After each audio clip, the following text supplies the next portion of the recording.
Nagkasama-sama ngayon. Pusong matulungin, palaging maaasahan, subok na. Hindi ka pababayaan. Hindi makakalimot.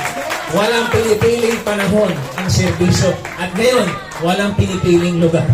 Kahit nasa naik ang pamilyang Vargas. Walang iba, kundi ang nag-isa nating Congressman, PM! Yes, mga kalomba, Barangay Bagbag, yung iba, mga taga Quezon City. Good PM po sa inyong lahat. Hi! Hello! PM! Vargas! Alfred! Vargas! Oh, hindi to pay out.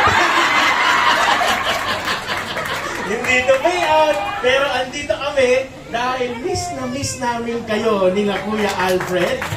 At alam nyo, nagsimula na lahat ng proyektong ito, yung mula po sa NLEX, panahon pa po ni Kuya. Tapos sinimulan na, andito na po kayo.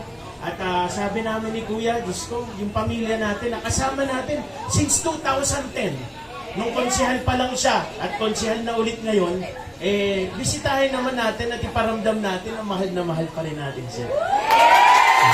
At alam niyo po, natutuwa po kami kasi po, kayo po ay napunta sa isang lugar kung saan napakagaling din ng pamunuan. Diba? At ang mayor po natin, dito, si Mayor Romel, nakahalagaan po kayo. Diba? Ngayon, kanina, dumaan po kami sa kanyang opisina. At nag-usap na kami kung paano po pagagandahin itong lugar natin dito. Gawin natin Little Novaliches ang lugar ninyo dito po sa mag-uusap po kami ni Congresswoman Aniela Tolentino, kasamahan ko po sa House of Representatives, para po makapaglagay dito. Kahit simula tayo ng daycare muna, para yung mga bata medyo maibsan yung paglalakad ng 2 to 3 kilometers para lang makapasok sila. Diba? Tapos po, yung mga ibang mga serbisyo na meron doon sa atin, unti-unti po natin pagtatrabahuhan dito para mabuo ang komunidad. So, simula po ngayon, dito sa night ngayon, magkakaroon ka na ng Little Novaliches. Kung sa San Juan, may Little Baguio. Diba? May Chinatown sa iba-ibang lugar. Dito, merong Little Novaliches po sa inyo. At ang hiling lang po namin, yung mga pamilya na tumatanggap sa atin dito, at tulad nila Mayor at nag-aalaga sa atin, tulungan din natin kung paano tayo nagtulungan dati. Tapos, sa 2028, pag hindi pa kayo nakalipat dito, balik kayo doon, papasundo namin kayo. Okay lang.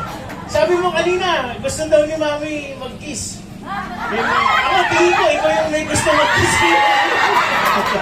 Okay, palakpakan po at pasalamatan po natin si Mayor Romel Magbitang. Palakpakan natin ang Mayor natin. Kay Councilor Melvin Montero, nandito po ngayon. Of course, sa NLEX po, NLEX family natin na inaalagaan na rin tayo dito hanggang ngayon. Kay Dave Warren Evangelista, Lelak Reyes, Deo